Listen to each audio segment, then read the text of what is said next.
Jai Sri Ram. Ayodhyakanda. After the marriage of his four sons and happy years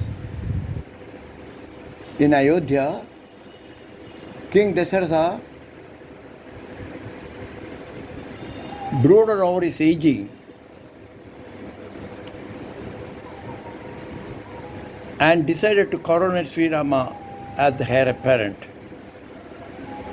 Remember that he had mentioned to Vishwamitra that his children were born when he was 60,000 years of age. Upon his instructions, priests had got everything ready for the coronation the very next day. That was the time when Bharata and Shatrugna happened to be away at their uncle's house. Sri Rama and Lakshmana were advised to observe vows and do early morning bath and prayers and be ready.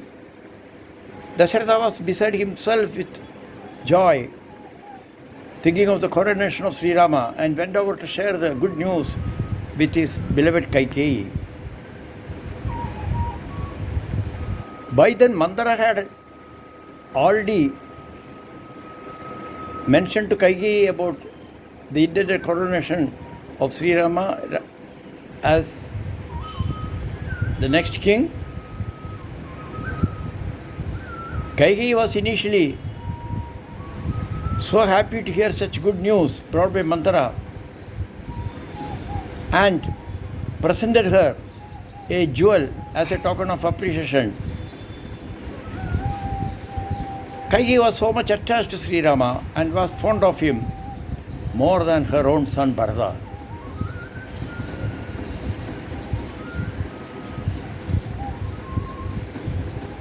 Mandara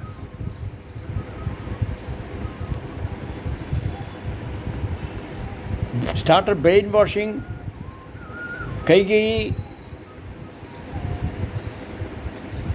saying that if Rama became the next king, her status will be secondary and her son Bharata will have only less importance. Mandara's intrigue and persistent brainwashing prevailed. Kaikeyi suddenly became a changed person.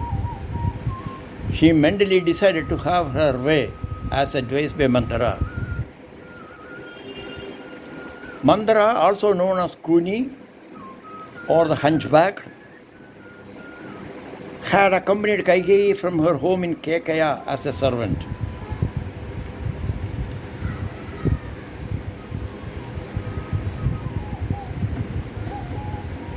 Kaikeyi decided to take advantage of two boons that the king had once vowed to her for a life-saving help she had rendered during an expedition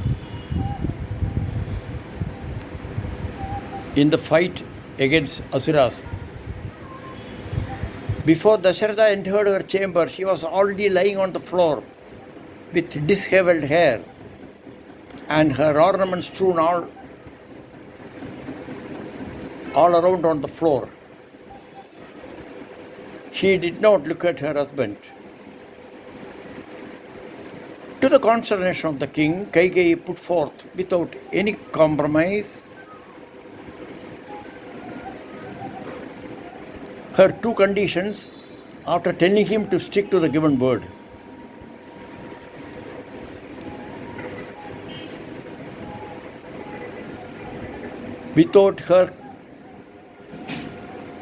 Without any feeling of remorse, Kaikeyi put forth the two demands: that Bharata must be made the king instead of Rama, and that Rama should be sent on exile to the forest for a period of 14 years.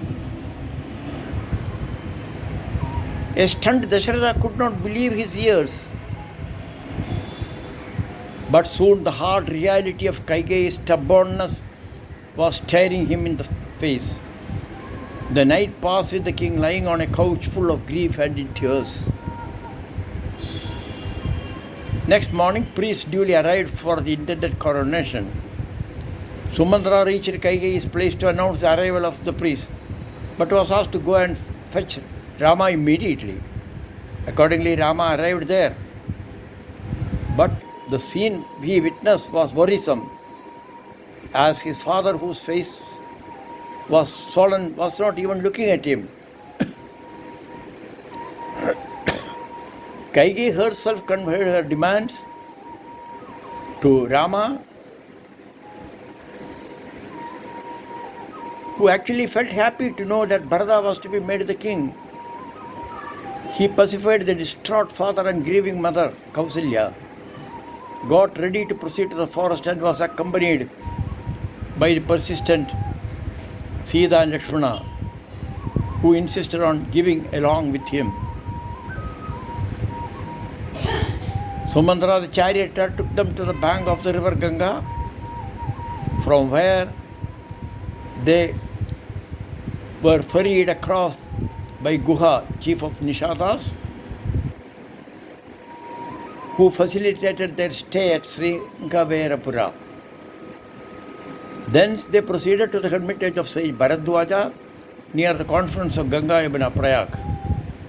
After availing the sage's courtesies and spending one night, Sri Rama decided to go to a distant place so as not to be disturbed by anxious visitors from Ayodhya. So they proceeded from there to Chitrakoot the next day, taking the advice of sage Bharadwaja, and on the way they spent a night at the ashram of Valmiki. Dasharatha, grieving piteously, thinking of Sri Rama, recalled an incident while he was a young prince. He could hit an unseen target with the help of the sound emanating from it. That fateful day, he recalled, he had shot an arrow towards what he mistook to be the sound of an elephant drinking water in the Sarayu. The arrow pierced the heart of a young ascetic who was filling water in the pitcher for his thirsty, blind, aged mother and father at the hermitage. The father had cursed the prince to meet a similar fate of having to meet a miserable death, separated from the son. Unable to hear the separation of his son, those aged parents consigned themselves to the fire that had consumed their son. Likewise, unable to bear the separation of Rama, King Dasharatha left his mortal body and attained the lotus feet, leaving the three queens behind to grieve. Upon the advice of Markandeya, sage Vasishtha sent messengers to bring Bharata and Shatrughna back from Bharata's maternal uncle's place without telling him about the demise of his father until he reached Ayodhya. The noble Bharata, on hearing all that had happened in his absence, reprimanded his mother severely. The cremation of the deceased king, whose mortal body had been kept in oil in a vessel, was done by Bharata and Shatrughna on the banks of the river Sarayu.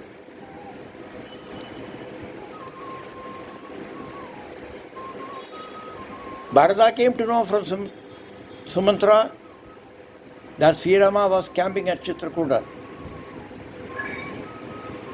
After the 13th day rituals, he went after Sri Rama, accompanied by Shatrughna, the three widows, Vasishtha and others. Bharata reached the hermitage of Bharadwaja, who took care of the necessities of not only Bharata's family but also the entire entourage. Based on Bharadwaja's advice, they proceeded in the direction of the Chitrakuta mountains.